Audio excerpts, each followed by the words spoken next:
হাইকোর্টে কাঁথি কোঅপারেটিভ ব্যাংকের নির্বাচনের পথ খুললেও তাতে স্থগিতাদেশ জারি হলো সুপ্রিম কোর্টে। বিজেপির দাবি ভোটার তালিকায় মৃতদের নাম আছে। অভিযোগ তা দিয়ে তৃণমূল কৌশলে ভোট লুঠের চেষ্টা করছে। পদ্মশিবিরকে পাল্টা তোপ দেখেছে তৃণমূলও। দীর্ঘদিন ধরে আটকে কাঁথি কোঅপারেটিভ ব্যাংকের পরিচালন সমিতির নির্বাচন। 2021 সালের জুন মাসে সমবায় ব্যাংকের চেয়ারম্যান পদ থেকে সরানো হয় শুভেন্দু অধিকারীকে।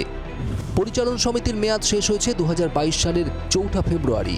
তারপর থেকে অনেকটা সময় কেটে গেলেও বিভিন্ন ঘাত প্রতিঘাতের জেরে নির্বাচন হয়নি ওই কাঁথি কোঅপারেটিভ ব্যাংকে। তার ফলে সমস্যায় গ্রাহকরা, নতুন করে ঋণ নেওয়া যাচ্ছে না, নতুন সদস্য সংগ্রহ করাও যাচ্ছে না। এছাড়া বিভিন্ন লেনদেনের ক্ষেত্রেও দেখা দিয়েছে সমস্যা। এই অবস্থায় 2022 সালে হাইকোর্টে জনস্বার্থ মামলা করেন ব্যাংকের এক সদস্য। তাতে পথ খোলে নির্বাচনের, তার প্রস্তুতিও শুরু হয়। কিন্তু ভোট লুট করার জন্য ভোটার তালিকায় মৃতদের নাম রাখা হয়েছে এই অভিযোগ তুলে রবীন্দ্রনাথ ঠাকুর নামে সমবায়ের এক সদস্য সুপ্রিম কোর্টের দ্বারস্থ হন। তার জেরে ভোট প্রক্রিয়ায় 4 সপ্তাহের জন্য স্থগিতাদেশ দিয়েছে শীর্ষ আদালত।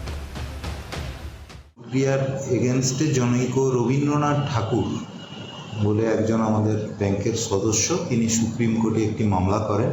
সেখানে তিনি বলেন যে আমাদের ভোটার লিস্টে কিছু অসঙ্গতি আছে, মেনলি ডেড ভোটার্স রিলেটেড।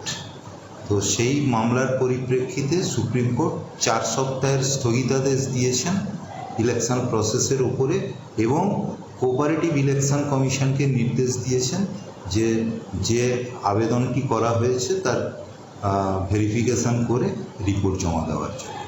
আমি চাই ভোট হোক, কিন্তু ভোটটা স্বচ্ছ ভোট হোক।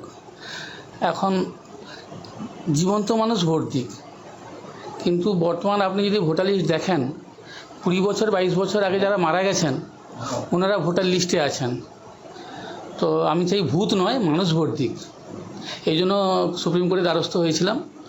সুপ্রিম কোর্ট আমার আবেদনকে মান্যতা দিয়েছেন, তার জন্য আমি কৃতজ্ঞ। এরা এই যে মৃত ব্যক্তিদের ভোটটা লুট করবে, যাদের কোনো ট্রেস নেই এমন লোকের নাম আছে, যাদের বাড়ি হয়তো হলদিয়ায়, তার কাঁথিতে নাম দেওয়া আছে। তো এইসব ঢুকিয়ে দেওয়া হয়েছে, এমনভাবে ভোটার লিস্টটাকে সাজানো হয়েছে যাতে লোকে ট্রেস না পায়।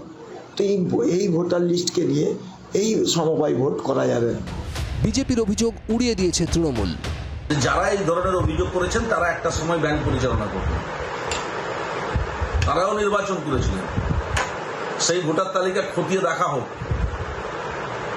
যে কত মৃত ব্যক্তির নাম সেই ভোটার তালিকাতে তৎকালীন দিনে থেকে গেছিল। সেটা এখনো থেকে আছে, ব্যাংক কর্তৃপক্ষ তো পাবলিশ করেছে। কাঁথি সমবায় সমিতির ভোটের জল এখন কত দূর গড়ায়, সেদিকে তাকিয়ে তৃণমূল বিজেপি 2 শিবিরই। কাঁথি থেকে কিরণ মান্নার রিপোর্ট, জি24 ঘন্টা। বাংলার আওয়াজ, বাঙালির আবেগ, জি24 ঘন্টা।